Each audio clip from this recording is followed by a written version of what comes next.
जय सच्चिदानंद। आ पुस्तक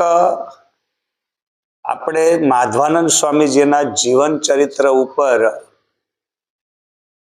માધવાનંદ સ્વામીજીના જીવનની ગાથા અને ઉપદેશ ને લક્ષ્યમાં રાખી આપણે 2002 માં પ્રકાશિત કરેલું અને 2002 માં પૂજ્યપાદ મહામંડલેશ્વર સ્વામી અખંડાનંદ સાગરજી મહારાજની દ્વિતીય પુણ્યતિથિ નિમિત્તે આ પુસ્તક આપણે પ્રકાશિત કરેલી। આજે વર્તમાન સમયમાં હવે આ પુસ્તક એ માધવ પરિવારના એક આ નાના એવા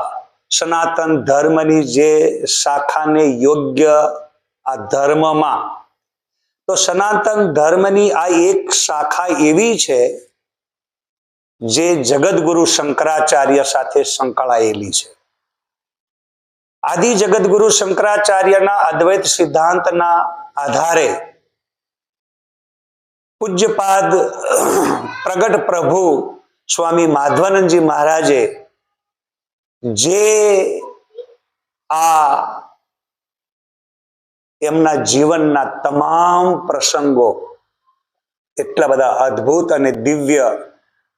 આ પુસ્તકમાં રજૂ કરેલા છે। આ પુસ્તક મેં અર્થાત હું પોતે આ પુસ્તક લખનાર છું અને આ પુસ્તક લખવામાં મેં અથાગ પ્રયત્ન કર્યો છે। બધી સામગ્રી પ્રમાણ પ્રૂફ સાથે બને ત્યાં સુધી મેં પ્રાપ્ત કરવાનો પ્રયાસ કર્યો છે। આપણા એવા જૂના સેવકોની ગાથાઓના આધારે કંઈક આપણે લીમડી નારાયણભાઈ હી લીમડી એવું લખેલું આવતું એટલે હીરાભાઈ તો નારાયણભાઈ આ પુસ્તકને પ્રકાશિત કરવામાં શતાબ્દી મહોત્સવ જ્યારે માધવાનંદ સ્વામીજીનો શતાબ્દી મહોત્સવ ઉજવાયો ત્યારે એમણે આ પુસ્તક પ્રકાશિત કરેલી અને એ વખતે આ પુસ્તકમાં એમણે જીવન અને વૃત્તાંત એવું નામ આપ્યું છે અને એમાંથી મેં આમાં બાળકોના બોધ માટે આજના આધુનિક બાળકોને જે રીતે આજના સમય સાથે આજ ડિજિટલ યુગ સાથે જે લોકોને વાંચવામાં રુચિ નથી અને આ સનાતન ધર્મની જે શાખા આ માધવ પરિવાર જે સચ્ચિદાનંદ માધવાનંદ નામથી આજે જે પ્રકાશિત છે અર્થાત પ્રકાશમાં આ સંપ્રદાય તરીકે કહો કે સનાતન ધર્મની એક શાખા તો એ શાખા પ્રમાણે આ ધર્મમાં આ એક માધવ પરિવારમાં એક એવી એમણે મહેનત કરેલી છે નારાયણભાઈએ કે આ પુસ્તક એમણે બનાવ્યું એના આધારે મેં પણ આમાં એટલો પ્રકાશ પાડ્યો અને આજે હવે આ મોબાઈલ લોકો લઈને બેઠા બેઠા આમ કરતા હોય છે એટલે મોબાઈલની અંદર પણ લોકોને જ્યાં બેઠા હોય ત્યાં એને આનો થોડોક લાભ મળી શકે એ હેતુથી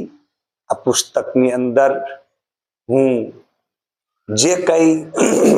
જ્ઞાન માધવાનંદ સ્વામીજીના બોધ વચનો અને એમની જીવન યાત્રા એમની જીવન ગાથા એ વ્યક્ત કરવા માટે આમાં પ્રયાસ કરી રહ્યો છું। તો આ રીતે પૂજ્ય માધવાનંદ સ્વામીજી મહારાજશ્રીની આપણે બધા મહિમા જાણીએ અને એ મહિમા સાથે આપણે એનો લાભ પણ લઈએ અને આ લાભ સાથે હવે આપણે પૂજ્ય માધવાનંદ સ્વામીજીના આ જીવન ચરિત્રને આપણે ક્રમબદ્ધ વિષયબદ્ધ અને સમય સંજોગો સાથે જે આ પૃથ્વી ઉપર આ ધરાતલ ઉપર જ્યારે જ્યારે ધર્મ અને અધર્મનું ભયંકર વિકૃત વાતાવરણ ઊભું થાય છે ત્યારે એન કેન પ્રકારે પૃથ્વી પર કોઈ મહાપુરુષ કોઈ રૂપે સ્વયં ભગવાન પ્રગટ થાય છે। સાક્ષાત નારાયણ બે રૂપે અવતાર લે છે, એક રુદ્ર રૂપે, એક સંત અર્થાત સૌમ્ય રૂપે. તો સૌમ્ય અને રૌદ્ર, રુદ્ર રૂપે રામ, કૃષ્ણ આદિ અવતારો બધા થયા છે, પરશુરામ જેવા. પણ સંત સ્વભાવમાં જગતગુરુ શંકરાચાર્ય જેવા મહાપુરુષોના આ પૃથ્વી પર અવતરણો થયા છે, જેમણે લોકોને સાચી દિશા બતાવી છે અને જ્ઞાનોપદેશ દ્વારા, દિવ્ય દ્રષ્ટિ દ્વારા અને જ્ઞાન વચન બોધ દ્વારા જીવન યાત્રામાં માણસ સફળ થઈ અને એનું અવતાર કાર્ય પૂરું કરી શકે એવું માર્ગદર્શન સંતો આપે છે. એ પણ પરમાત્માનું જ સ્વરૂપ કહેવાય છે.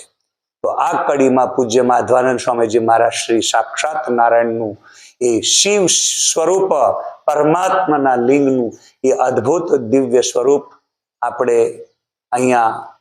માધવાનંદ સ્વામીજીના જીવન ચરિત્ર દ્વારા અનુભવીશું. તો અત્યારે આગે આપણે આ એપિસોડ હવે શરૂ કરીએ છીએ. બોલ સચ્ચિદાનંદ ભગવાન કી જય.